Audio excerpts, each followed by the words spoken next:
A ceasefire between Israel and Hezbollah is underway. The deal finally came after intense pressure from the White House. Well, Israel's prime minister is explaining why he accepted the plan and what lies ahead. CBN's Chris Mitchell brings us the story from Jerusalem.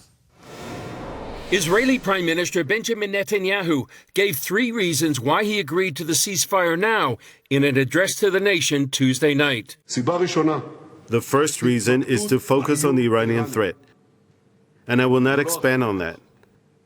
The second reason is to give our forces a breather and to replenish stocks. And the third reason for having a ceasefire is to separate the fronts and isolate Hamas. Many observers believe those major delays in the delivery of advanced weapons and munitions from the Biden administration put Israel Defense Forces at risk and delayed the IDF in completing its missions. In addition to his 3 primary reasons, Netanyahu also made clear the deal allows Israel to strike Hezbollah if necessary. If Hezbollah violates the agreement and tries to arm itself, we will attack. If it tries to renew terrorist infrastructure near the border, we will attack. At the White House, President Joe Biden announced the U.S. is invested in the agreement's success. We're determined this conflict will not be just another cycle of violence.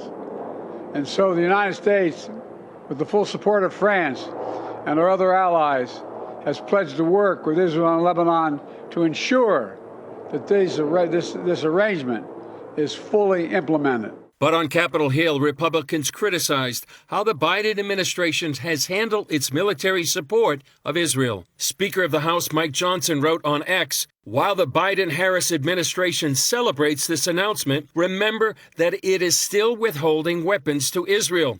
They repeatedly appeased Iran rather than show unequivocal support to our closest ally in the region. Israel's military success has been in spite of the White House, not because of it."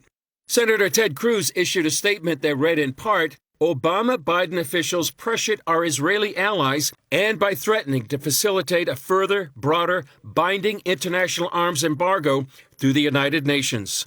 In Tehran, Iran's foreign ministry welcomed what it called the end of Israeli aggression. And in southern Lebanon, some Hezbollah members have already returned to their villages near the Israeli border.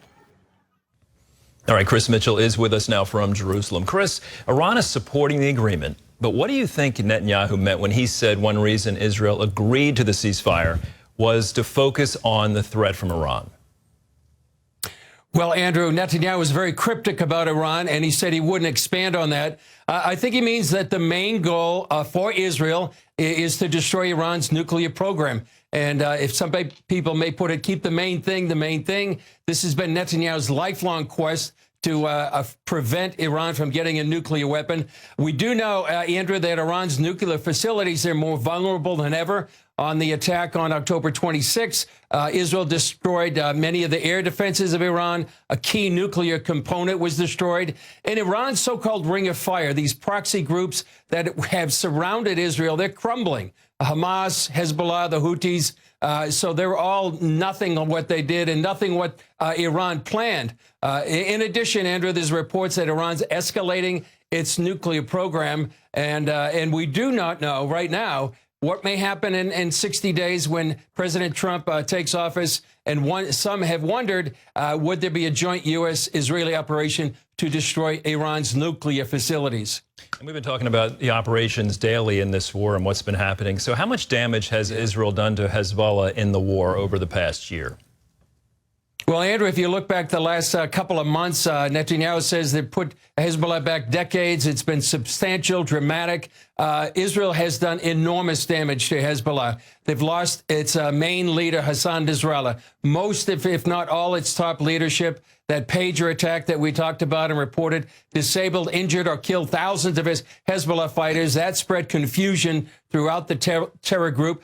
They destroyed most of their tunnel complex along the border, most of the arsenal of their missiles and rockets, and most of its weapon depots, thousands of fighters. And Hezbollah lost control of the Lebanese border on the bordering Israel. And finally, I think, Andrew, the myth of Hezbollah has been destroyed. For years, it was this giant on Israel's northern border. It's no longer a giant.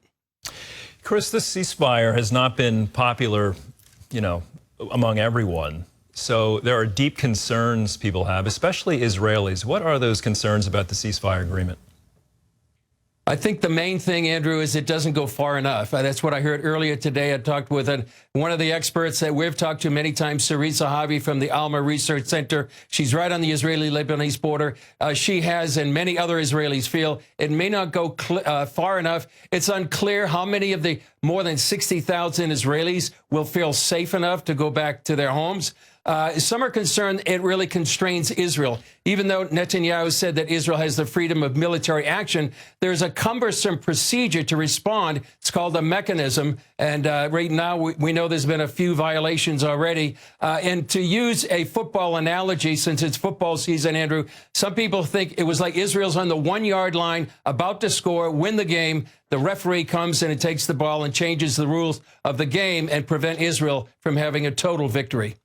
All right, Chris, we heard from President Biden. The Biden administration pushed for the deal. Was the Trump team also behind it? And of course, now the Biden team will be transitioning out. How do you think things will change under a President Trump administration?